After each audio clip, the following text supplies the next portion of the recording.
I'm not laying on the floor of a Soviet-era housing project. My leg isn't broken. There is no snowstorm outside, my fingers aren't being eaten away by frostbite. I'm safe and sound on the soft living room carpet of my well-heated apartment. Everything I'm experiencing is a tailored virtual experience that can't do me any harm. It just doesn't feel that way. I don't know if anyone will ever read this. I don't know if I can even reach the outside world, but the hope that someone can hear me, that someone can help. It's the only thing that's keeping me sane. I test virtual reality experiences for a living, and I have been trapped inside of Professor Egghead's Metaverse adventure for what feels like at least a day. I don't know what corner of the internet this notepad file will land in, but if you're reading this and know how to get me out, or know someone who can get me out, help.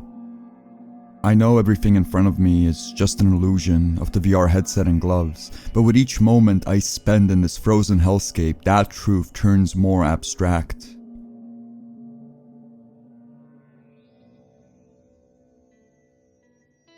I've been working in virtual reality testing since 2017. My first job was at a startup operating from a makeshift office in the back of a coffee shop. There were 5 other people working with me, and we'd meet in the office to grab our assignments and talk work over drinks. The team was good company, and a good chunk of our workload involved neat educational prototypes and indie gaming projects, so the work was a blast. The company grew, and we moved to a shared office space, and after a particularly successful run with a big gaming franchise, we got bought out by a company that I've never heard of. Then we got sold off to another company that was a subsidiary of some other place that got eaten up by a merger, and so on and so forth. The handful of folks that I knew got shuffled around to different departments, my old boss retired to raise his kids, and my 2020 started off with utter confusion over who my new employer is.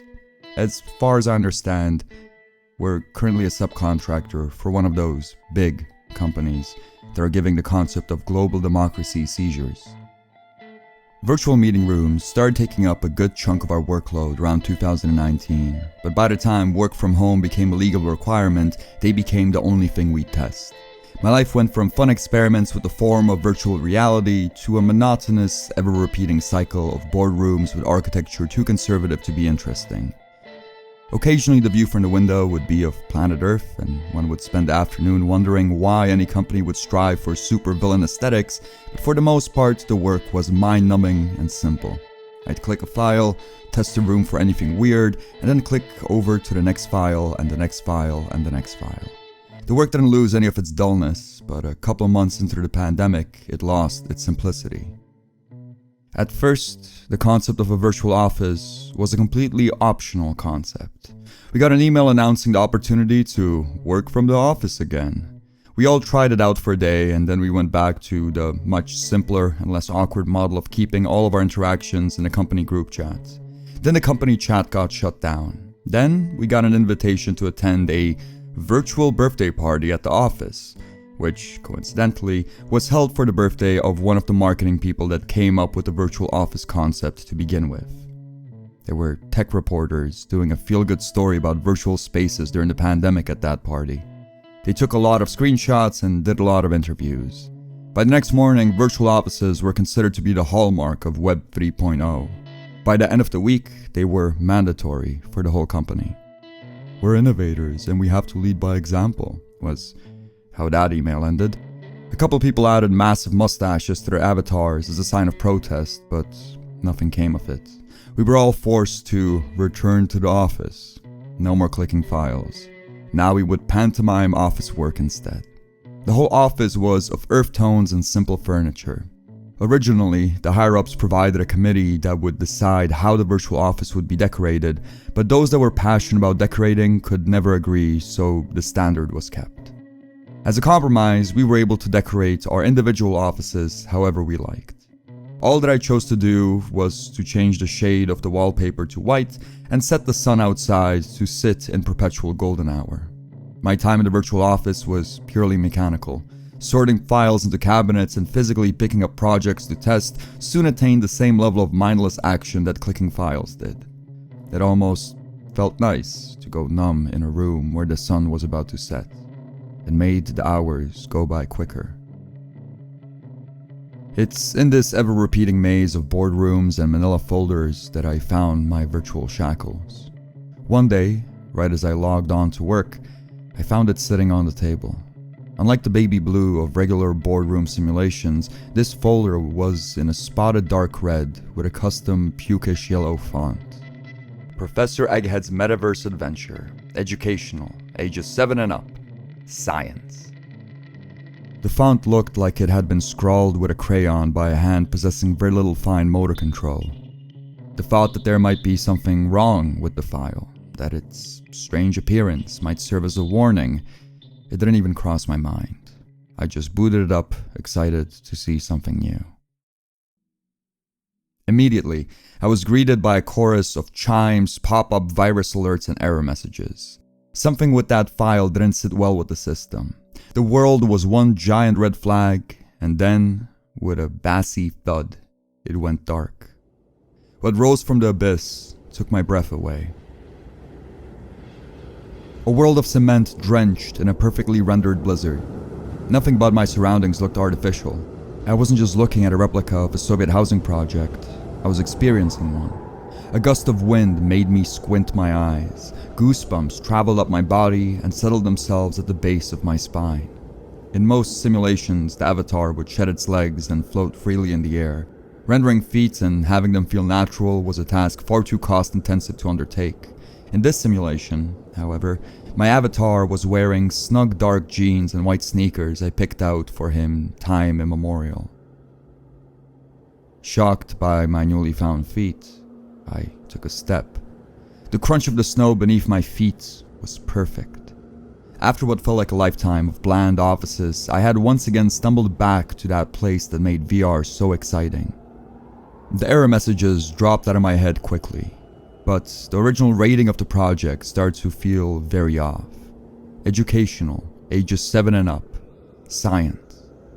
What I was walking through could have easily been some sort of virtual exhibition to commemorate the horrors of totalitarian states, but it certainly wasn't for ages 7 and up. Walking through the towering cement blocks wasn't a pleasant experience. In the shadow of those overwhelming walls of windows and cement, I felt small and powerless. I couldn't imagine a prepubescent having fun in such a dreary simulation. The age rating might have been off, but the scope of the world was jaw-dropping. No matter how far I walked, there still seemed to be more on the horizon. Every aspect of the experience was tweaked to perfection. The ever-present whistle of the wind, the rusted metal of the abandoned playgrounds, the texture of discarded cigarette butts covered in freshly fallen snow beneath my feet. It was all leagues beyond anything I had ever experienced. I was already enamored with the world I was walking through, but the moment I noticed the face in the window, my heart skipped a beat. Staring at me from behind the glass of one of the cement houses was something one rarely sees in the world of virtual reality. An ugly face. She was either deathly old or really sick. Most of her face was covered in a heavy woolen scarf, but an angry, toothless scowl and hateful eyes peeked out of the shawl like fragile porcelain. She was looking straight at me, and she was screaming. I couldn't hear what she was yelling at me, but in between her shouts, she kept on pointing off in the distance. No amount of friendly waves from my side would calm the strange hag down. Whoever this woman was, she hated me. I briefly considered breaking down the glass door to her apartment block and seeing how extensive the AI of the project was, but looking up at the skeletal finger peeking out of dirty cloth, I decided to follow the lead of the designers. Clearly, this was a way of pointing me towards something particularly interesting in the simulation. I decided to follow the lead. It did not disappoint. I saw it the moment I entered the next circle of panel houses. In the midst of the coliseum of windows, there was a scab of smooth cement that coated what was once presumably living space. Whatever had happened to the apartment block was covered up with a mural of a young soldier with his chest puffed up looking longingly into the unknown. I walked towards the mural to inspect it closer, but once I passed by what looked to be a brutalist take on the concept of an elementary school, I saw the structure directly in front of the mural. A burnt-out husk. From the little Cyrillic I know, I could make out the name. Hotel Rusalka. Its doors were wide open and begging to be entered. I was so excited to explore the hotel that I found myself in a light jog. The moment I got past the burnt threshold, however, I stopped. I could smell the ashes. Even though there was no conceivable way that I should be able to smell anything in virtual reality, I could smell the ashes of a long burnt-out fire. Removing the headset felt like ripping off my head, yet the moment I was back in my bedroom, the world seemed considerably more normal. I sniffed at the air. Nothing was burning. I checked my pulse to make sure I wasn't having a heart attack. I wasn't. Physical movement in the early VR experiments made a good chunk of the population nauseous. Their eyes were certain that the body was moving, but the inner ear was pretty sure it wasn't. The human body does not know how to make peace with this cognitive dissonance. Mix a couple brain wires up, and the next thing you know, you have people vomiting in their wastebaskets.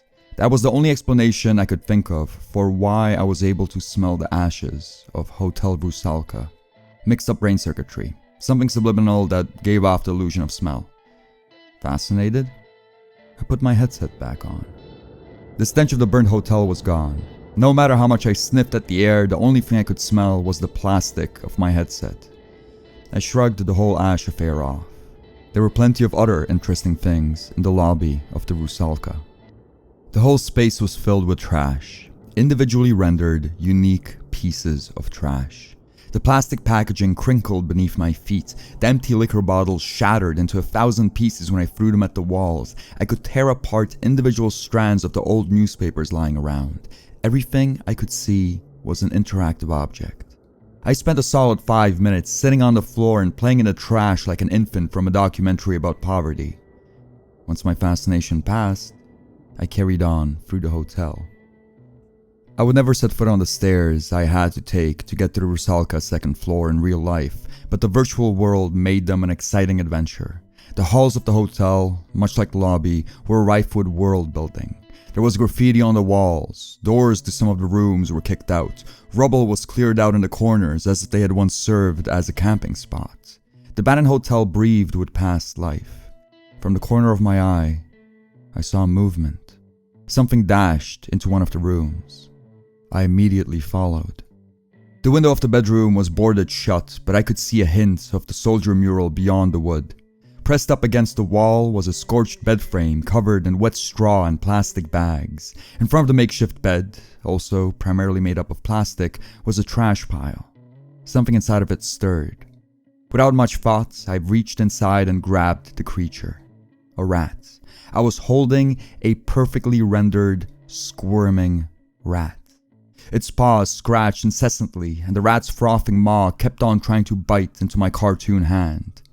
Uncomfortable and somewhat curious about the physics of the world, I threw the rat at the boarded-up window. The wood didn't crack. Instead, the rat hit the wall with a thud and fell limp on the floor. It left behind a dent glazed in blood. Watching the digital creature twitch on the floor didn't feel good. The simulation had crossed the line. It was able to cross a line. The unmoving rat corpse filled me with both disgust and fascination. I was about to leave the bedroom when I heard another rustle. Something was moving beneath the makeshift bed. Once again, letting my curiosity lead me, I reached beneath the bed. My hands blindly tapped against the dust and dirt, but eventually my fingers brushed up against something smooth and warm. Switching from controllers to gloves provided a lot more options in terms of tactile feedback. I've definitely ran across rough and soft and fluffy objects before. Even a sense of weight can be replicated with the right vibrations, but I had never encountered something warm. I was far too preoccupied with the temperature of the object to consider whether it was a good idea to grab it. When I finally saw what was in my hands, I panicked. In a split second of shock, all I had managed was a scream. Then, in blind instinct, I threw the creature out of the window. The oval goblin, unlike the rat, broke through the plywood boards like a cannonball. I walked to the window to get a better look at it, but by the time I could see the world outside, the creature had scattered off into the snow. All it left behind were small, wobbling footsteps. A bead of sweat traveled from my forehead to the bridge of my nose and then slipped into my eye. An oval creature of dark burnt meat and red-hot glowing eyes. When I held it in my hands, it babbled to itself, completely ignoring me. It was like a little egg-shaped infant, But this baby had pin-like teeth. Another sound, a louder sound, came from the hallway. Someone was shifting around furniture. "Hello?" I yelled. "Is someone there?" Footsteps. Stomping footsteps came from the hallway. "I come in peace," I yelled, feeling a quiver in my voice. "What is the meaning of this?" A shrill voice rose from behind the wall. "This is a place of science, not a fancy hall of pleasure where everyone can come and go as they please. What are you doing here? Explain yourself at once." A walking nightmare wobbled into the room. He had the face of a man, but it was stretched out over an egg-shaped body. Over his absurd form, he wore an unbuttoned lab coat and nothing else. His eyes were huge and bloodshot and desperately tired, but his enormous mouth moved with absolute rage. "I am Professor Egghead, the Archduke of Science!" The creature screamed, his strange shaftless genitals swaying with each word. "I am Professor Egghead, and I demand answers!" I opened my mouth, but no words came out. The naked insanity of what was in front of me was just too much. For a moment, I considered leaping out of the window of the hotel to escape, but then I remembered where I was. I was in my living room, wearing a headset and gloves. I was safe. I was safe and curious. "Sorry," I said, unable to meet Professor Egghead's mad gaze. "I was just exploring." "Exploring?" The professor screamed, thrusting his half-naked body towards me. "Exploring? Are you a ship in the Chinese Imperial Fleet finding new lands? No. You are 1,000 years late. Everything has been explored already. You are no explorer. You are a liar. A liar and a spy." Eggman had riled himself up into such a rage that he was stomping. As short as his legs were, they were powerful. With each stomp of his stubby, uncut feet, the room shook. "I'm sorry, Professor Egghead. I'm not a spy. I was just curious." The stomping stopped. Egghead's giant mouth tightened. "You pronounced my name correctly," he said, smiling. "Everyone either butchers it of its simplicity or worse, calls me a mister.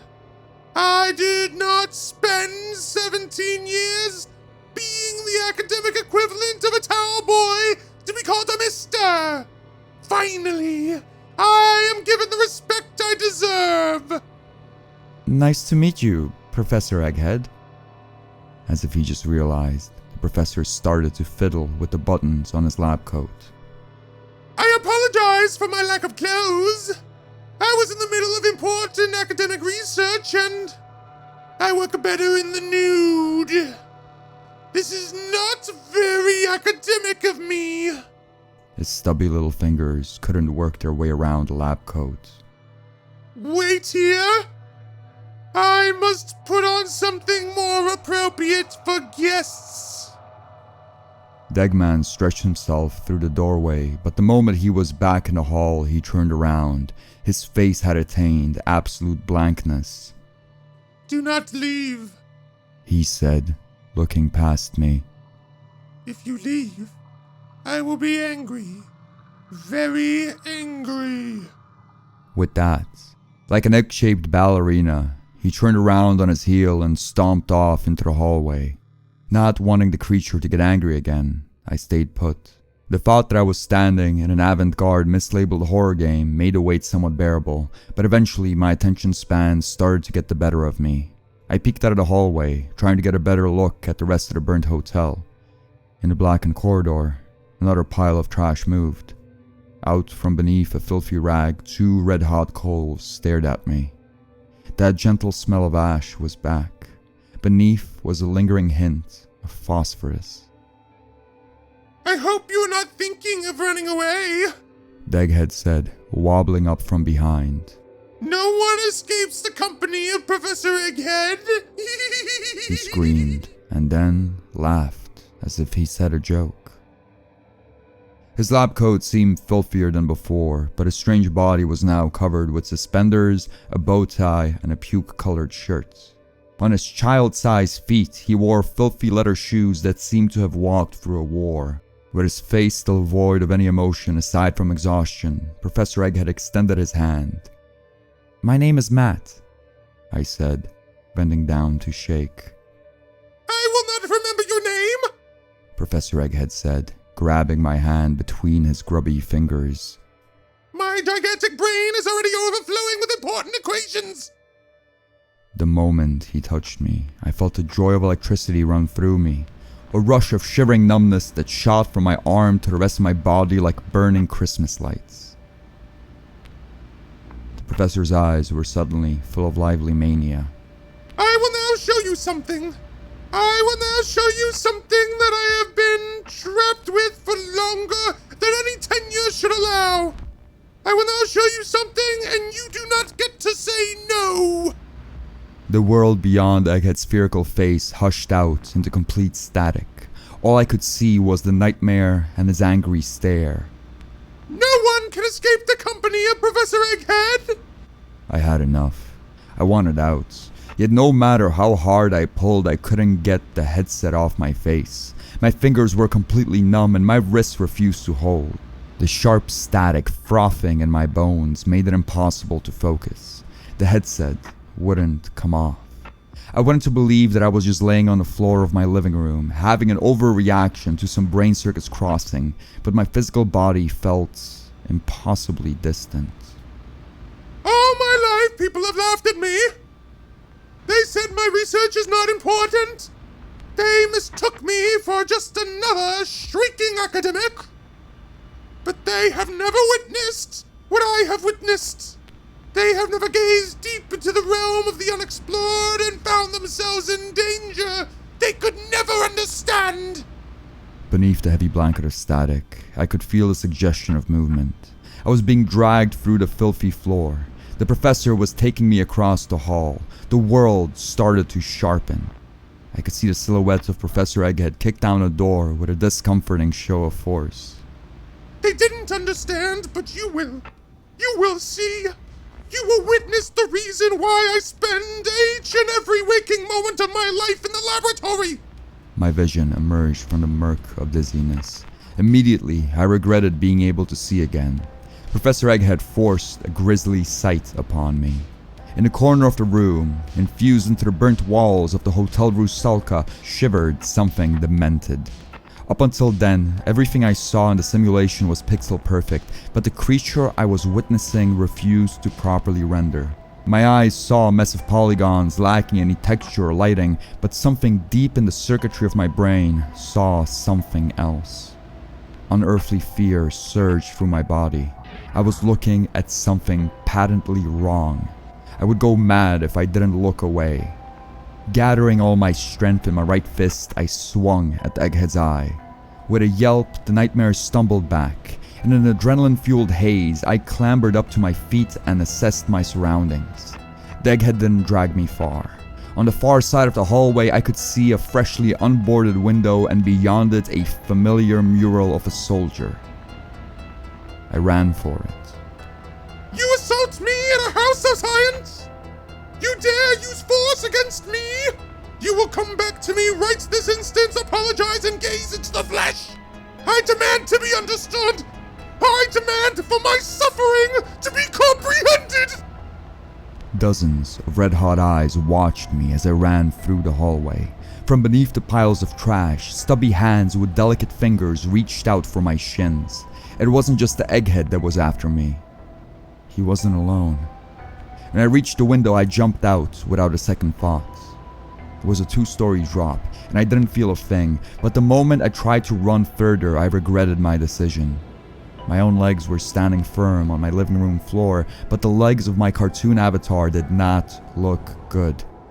From beneath the clean blue jeans, a patch of red around my ankles started to bloat.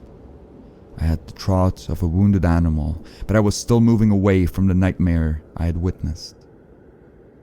"No one escapes the company of Professor Egghead!" The The nightmare screamed from the window of the burnt-out hotel. No one! He continued to scream, but a rush of wind drowned him out. I just kept on pushing forward through the storm. My injured shuffles left behind a trail of blood, but the snow came down thick enough to cover it. I shambled for as far as I could, and when my feet would move no more, I knocked out the glass door of this apartment complex. And now, I'm here.